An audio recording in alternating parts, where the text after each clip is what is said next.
Hello humans, this is Random Guy and welcome to the Random Channel. Today we're going to continue playing Wizard's Choice Medieval Fantasy Chapter 5, and last time I fucked up real bad. So this time we're gonna go through with the walkthrough and see how different it is. I'm sure it's very different because I fuck up a lot in this game. Because there's just nothing, I get the choices and there's nothing to conclude from it. Like I can't tell just by looking at the choices that what effect they will have. Like I know if someone's has a temper, so if I were to joke around with them or mess with them, they would get angry. So if a choice like that, I would certainly understand. But half the time I cannot tell what a choice would lead to. So I end up fucking up a lot in this game. But I got the walkthrough pulled down this time. So let's begin. So this is the start where we are running over the Dragon Teeth Mountains, and we have to decide what way we are going to be taking. So I'm not going to read this until we get to where we got to with the dragon. So we already read all this in the previous chapter and the chapter before that. I mean episode before that. So you can go check those two out if you want to have me reading all of it. But for now I'm just going to go through with it until we get to there. So we're going to go through with that. Giant eagle swoop in. We're going to take cover. And what we got? All right, we are going across the road, and we have the option of fighting with the elves. I think, yeah, fighting the elves or whatever whatnot. But what we option? We're gonna disguise both of us. Joker, you try to see the lighter side of things, or were you serious? What the fuck? Oh, okay, yeah. Hold on, what is this? Oh right. So we last time I think we lightning bolted him. This is the part where we hid behind some rocks or some foliage, and Eagle Rider came out, and we had the option to either pounce on him and attack him, or lightning bolt him, or disguise us. So last time I think I lightning bolted him because I thought they're such good at illusion that they would clearly see.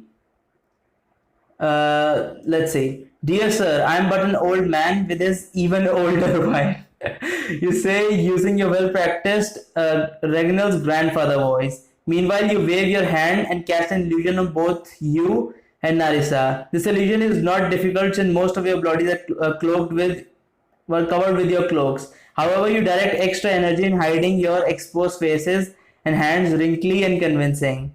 Come out, where I can see you, or my eagle shall make a snack of you. No need for threats. Are you a friend of good men? I cannot see you clearly, sir. You call as you limp out of the brush. Yes, draw that pointy-eared weakling to you and drink his blood, urges Thantas. I'm Menelaus, elven ranger of Queen Phoeba's forest. What is your name and why are you here? My caravan. I'm the merchant Denos. The Denos the well coined. And this is my decrepit and mostly useless life. I'm having so much fun with this. I mean, the main character is just fucking at this point. I mean, he's just fucking around. I love him. And he can be a pain in the ass at times. I can't really tell what his personality. I still cannot tell what his personality. Like he just keeps switching between various, moods, faces. I can't really tell, but it's fun. My caravan. I am the merchant Denos. The Denos the well coined. And this is my decrepit and mostly useless wife. You wink back at Narissa. A caravan was ambushed by monsters. A party was killed or scattered into the wilderness. Now we make our way back up to the mountain to the high town. I saw no caravan. What sort of monsters attacked you? Asked the elf. They were like men, but not men. One bit me and sucked away as though to draw out my blood. You mention at your neck. The elf's eyes widen for a moment, and he dismounts the eagle. I will have a look at this bite of yours, says the elf. It is upon my neck, you say as you unfasten your collar. Now's your chance. He has fallen into your idiotic trap. It's an idiotic trap and it works. You should not permit a soft, stupid coward like that to live, shouts Thantos. What do you do? Wow, this is great. I mean, honestly, if I was, doing this and I would have chosen this option first I was playing through, I would have definitely gone for draw in and attack. But considering here it says that I should go for continue your rules, so I'm gonna continue my rules. Bloodthirsty demon, gods know how many other eagle mounted elves are watching us right now. Would you have them all descend upon us? You ask in your mind. The elves frown at the holes in your neck. Although your neck is covered in illusory wrinkles, the wound itself is not part of your illusion. The bite Narissa gave you when she turned you has not healed. Perhaps it never will. I was the lucky one, you say as he inspects your mark. The fiend was drawn away to aid his companions who was hard pressed by our caravan guards. I then crawled into the woods and have been fleeing ever since. I fear no one else survived. The elves ask you to open your mouth, which you do. Your illusion masks your fangs. You hope he does not run his finger along your teeth.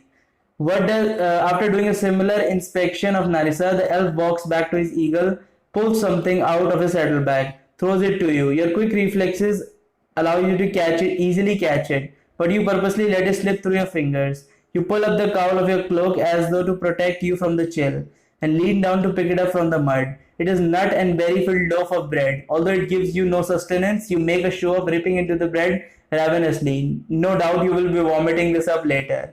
You have lost blood. May this bread aid in your recovery. And he is okay, says the elf. You thank him in between gulps of bread. My duty requires I not leave this valley. However, I can take you a day's travel closer to Hightown. You shake your head. No, sir, I thank you for your kindness, but my wife is deathly afraid of heights. We would rather continue our journey on foot.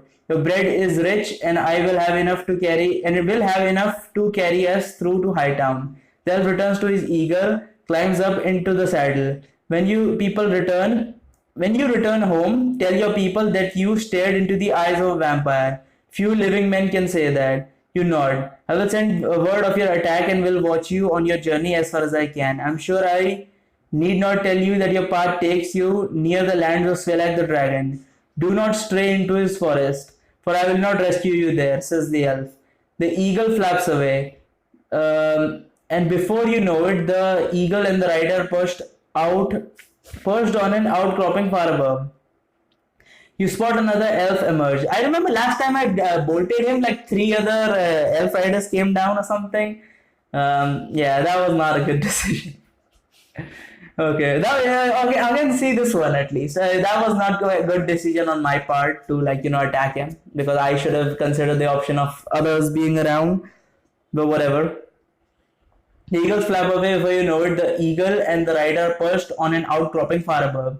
You spot another eagle elf emerge and greet the rider. Perhaps he was hiding in a cave. You can't see from here. In any case, you're thankful you did not attack. Certainly that would have led to a great deal of trouble. You see, demon, you say in your mind, not only did I not have to kill any elves today, but they are now watching over us, protecting us. Thanatos says nothing, no doubt stewing. This is very satisfying to you.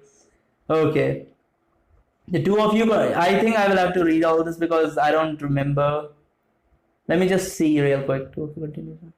Massive rock, right? Blah blah blah. Main road. Blah blah. Yeah, I think. Okay, yeah. Here it says the piece. Indeed, dragon enjoy privacy when they enjoy gold even more.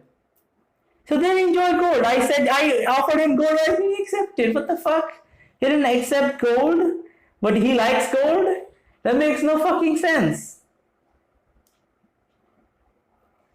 It's like if someone came into your front porch and you came out and he's like, oh, take all this money and just let me go, or just help me out, give me some water or something for 10 minutes. I need to read a book in your house.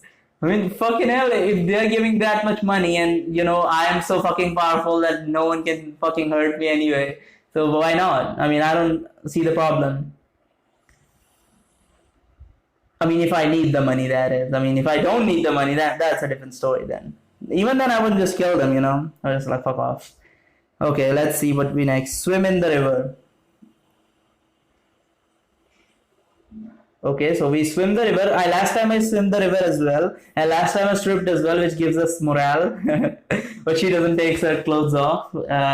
Unfortunate. Or whatever.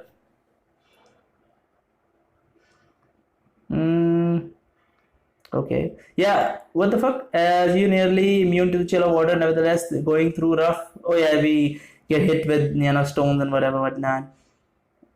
All right. What we next got? Well, we got handle it alone. I think we used featherfall or something, and we got off the take a deep breath, take a leap forward. Just at the edge, you drive your legs down.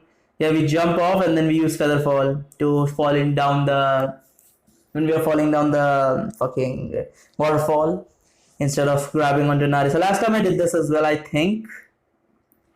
Now we got a shepherd's house, which I remember you need to. I drained a few goats, I think here. Yeah, handle it alone, and then we're gonna drain a few goats. So we drained a few goats. We got some life back. That's good. Not enough, but we good. Okay, drain a few goats. Investigate the shepherd's house. We're gonna do that. I don't remember which one I did. After all that swimming, you cannot bear to feed on an animal, then dig a hole to sleep in. Needs a proper strength, blah blah blah. Okay.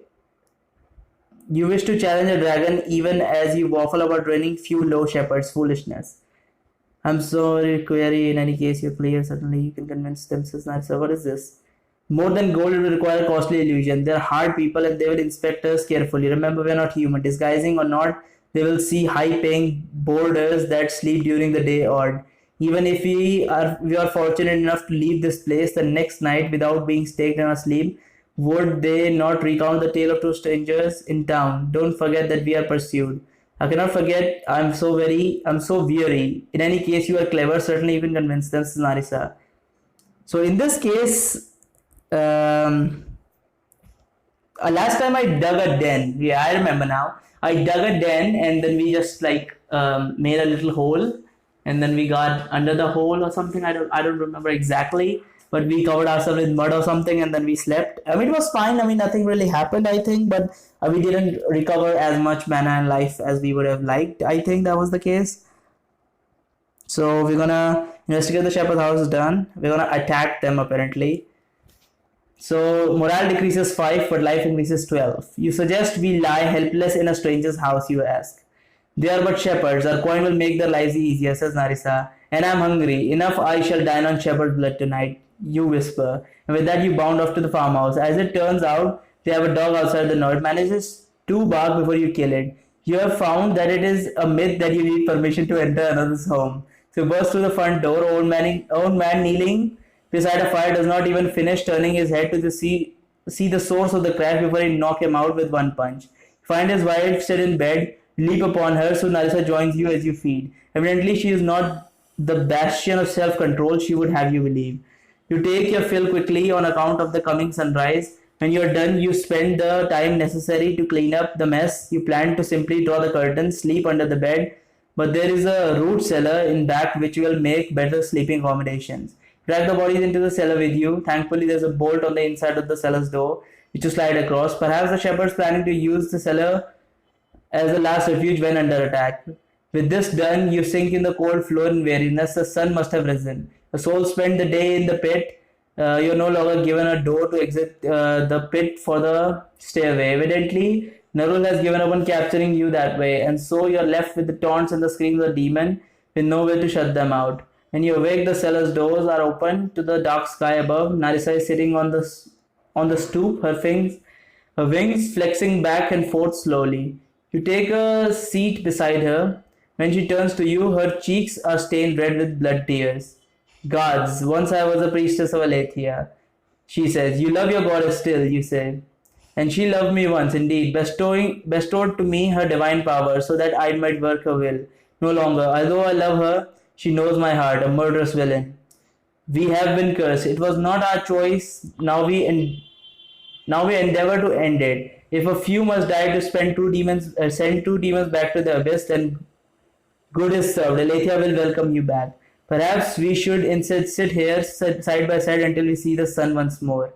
She says, to destroy ourselves would be a greater curse. I do not wish to be dragged down to the abyss to spend eternity as one with this demon. You wonder if you could summon the will to destroy yourself anyway. Not only would you have to overcome your own instinct to live, but the demon inside you as well. We will make up for this. We are trying. Most vampires are consumed entirely by the demon, you say. We have better hurry, for I believe I am losing my grip after this.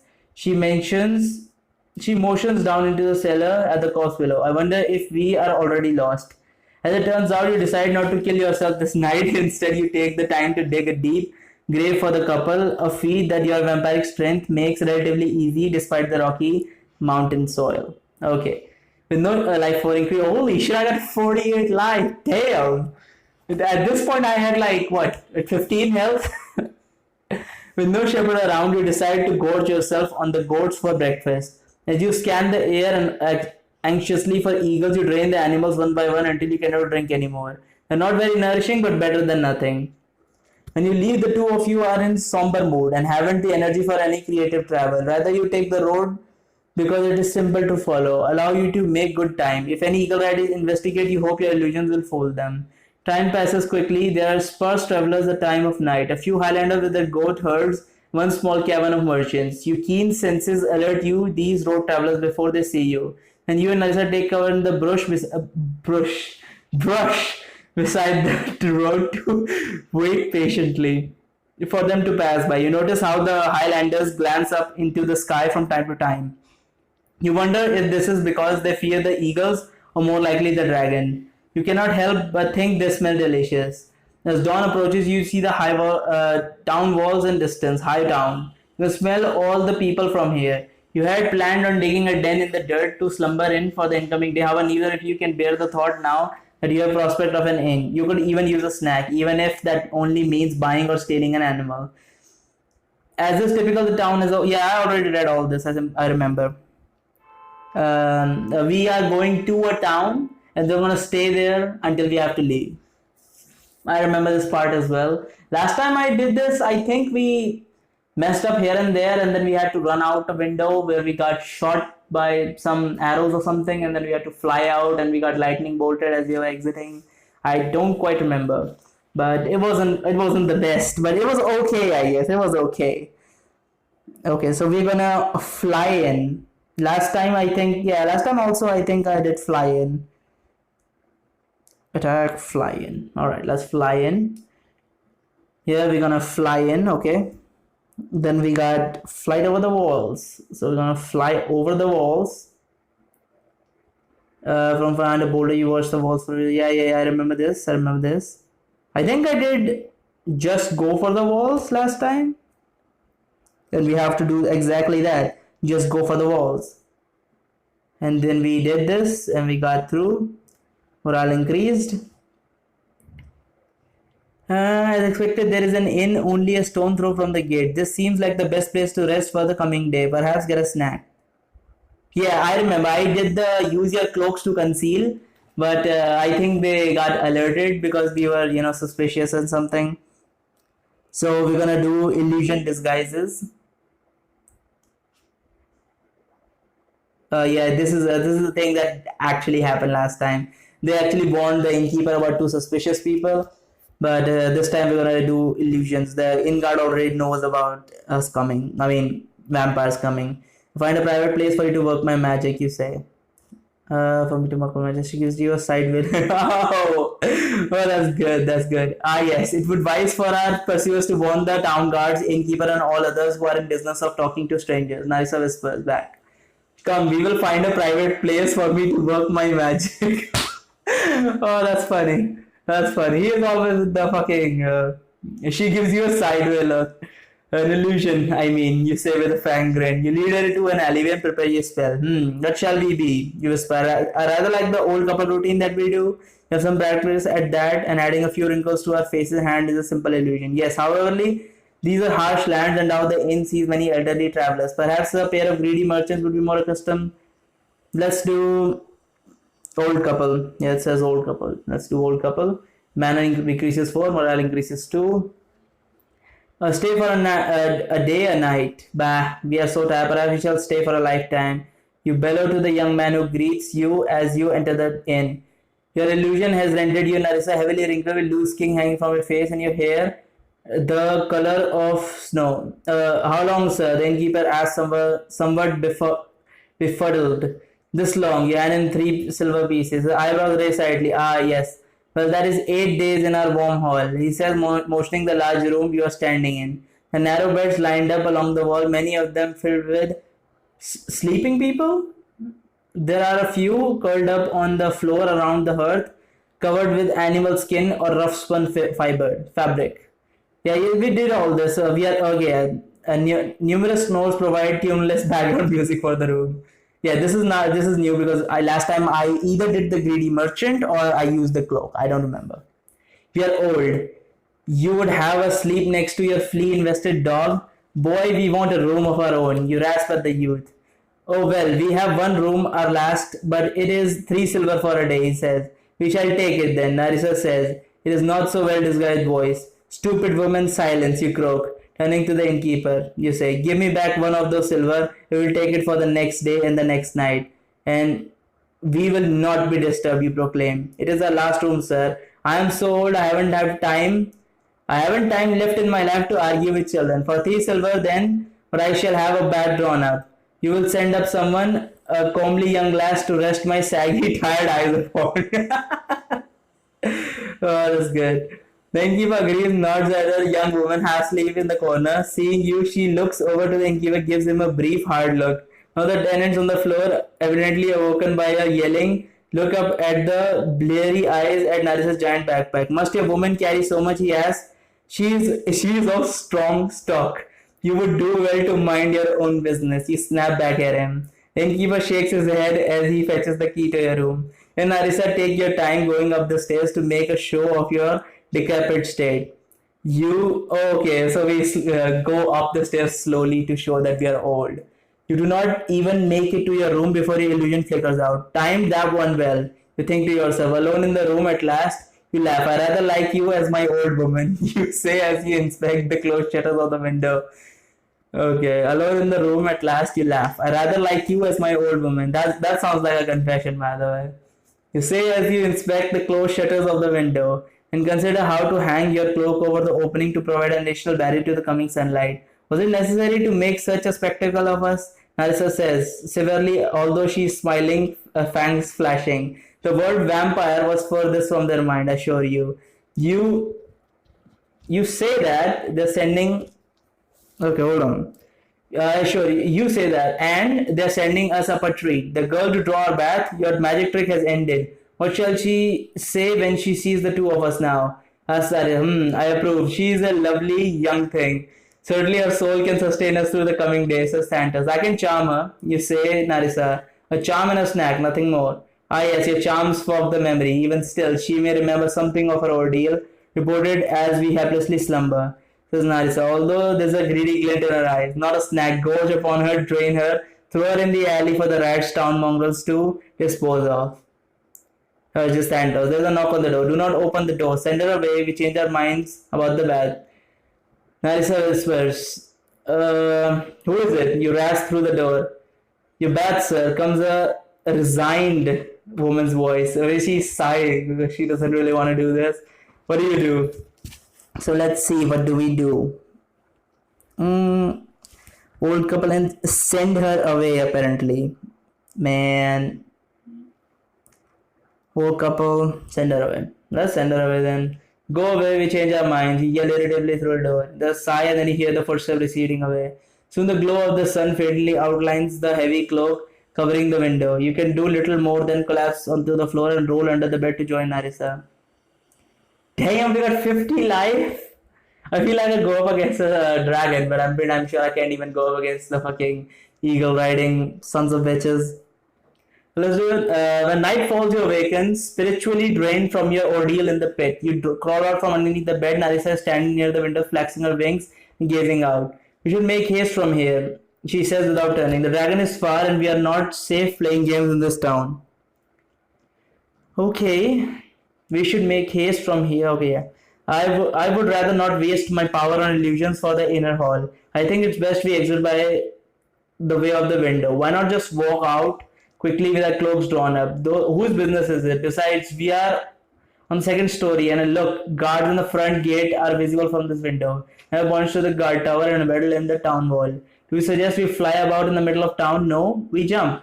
The short drop is nothing to creatures such as us. There are few on the street. Still, there is no exit for the guiltiness or even civilized patrons, she said. There is no exit for guiltless or even civilized patrons, she says. Okay, so what do we do?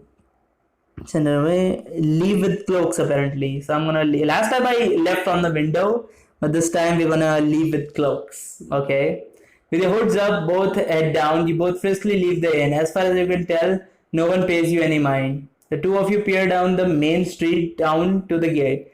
Well, now what will be our story? For the guards on where we are going, and what are you up to? You ask. Perhaps you should avoid the gate. Do you need the town guard scrutinizing on the way out? And who leaves a town at nightfall? This is when travelers arrive, not depart. Ha, I thought I was the one who was best practiced at being a fugitive. My, you learn quickly, you chuckle. Look up at the road towards the gate. One guard processing people arriving while the other two look on. They look more bored than vigilant. You say, how else should we exit? Fly out? That was my thought, says Narisa. Now, seeing your giant bat wings flapping about would certainly break tendium for those men, you chuckle. I do not propose we soar about the town singing a duet. She says, I propose we find a quiet part of wall. I will lift you over, not a flight, more like a grand jump. And what of the river that runs through the town and under the wall? Why not swim out? Ooh, so part of the town wall is missing because the river going through the town. That's interesting. What of the river that runs through the town under the wall? Why not swim out? You ask. I had hoped to I would not start the night off by getting soaked, and certainly that is too easy. Many towns have river running through them. What is the point of walls if any fool can swim in and out? Yeah, that one understandable. We are gonna jump the wall. So we're gonna jump the wall. Ah, well, you're too beautiful to pass those guards unnoticed, and to cover you up with an illusion would be a waste, you say. Narisa flashes a frank smile for a moment before the demon inside her suppresses it. You say, we go with your plan, you say. Not the river. Narisa asks, no. As you said, it is too easy. What is the use of all these walls and guards when any fool can swim in and out of the town? Yes, it is probably like Ring City. There's additional to the river gate above. There's an underwater portcullis that stretches to the river bottom. They open it enough to allow a vessel through, but otherwise keep it shut. But expect there will be few boats leaving this time of the night for us to cling to the hull of, you say. You fly over the wall, then, says Narisa as you lead. From beneath the eave of the building, the two of you survey the wall. There are a few pair of guards patrolling around the battlement. They carry lanterns that they lazily swing back and forth as they chat with one another. After a few minutes, the nearest patrol has their back to you and is far enough away that it seems like the time to make your move. Narisa unslings her backpack, extends out her wing. Through the long slits in her back of her tunic, she then unfurls a ring, grabs you from behind, as though to give you a Heimlich maneuver. You're breaking my illusion with the Heimlich maneuver. Come on, man. And leaps into the air. She beats her wings a few times. You're over the wall, and then the ground on the other side looms up. He lets you go. You hit the ground running. Nasa folds a wing, lands beside you, sprinting along in pace. You look back. You can see off in the distance one of the guards who turned to look in your general direction. Perhaps having heard the beat of Narisa's wing, you doubt he saw anything. Your exit was too fast. The night is dark. After a few hundred meters, you reach stunted mountain trees and waist-high underbrush. A clean escape. After several minutes of struggling through this, you get back to the main road. So I think I'm gonna end this one here, and we're gonna continue on from here next time around. Thank you so much for watching. Like and subscribe. Comment something if you so very wish. By the way, I forgot to mention I actually stopped playing Oblivion. I mean, I think, like, I remember when I first started recording these videos, right? I barely could speak, right? Anything. And it was just awkward silence for the most part. Still, I'm not just, a good commentator. There's still awkward silence in my videos. So I've been playing Oblivion. I've been noticing that, it's very dull. This one is much easier for me because I have to read and just give my opinion on it. But many of the time in Oblivion, you're just walking around, so there's not much to talk about. Then I end up talking about politics and whatnot. So that's why I'm stopping the Oblivion playthrough for now. I don't think RPG is a thing I should be doing until my commentary gets a little bit better. But so until then, I'm not going to be doing Oblivion. I'm just going to be doing this for a while. And as soon as I buy my new computer, I'm gonna start playing hentai games again on my YouTube channel. There's a link in the description, by the way, if you want to check out my hentai playthroughs. I haven't got much. I played Haramasa Simulator. I think I only played Haramasa Simulator. I played another game, but I just couldn't record it. My recording software wasn't working for it. I mean, it was just failing again and again. For whatever the reason, I got OBS, and now I'm gonna try and record it with OBS later on. So you can check that shit out on my DTube. Link in the description. There's also a Twitter link in the description. Follow me there, and thank you so much for watching. Bye bye.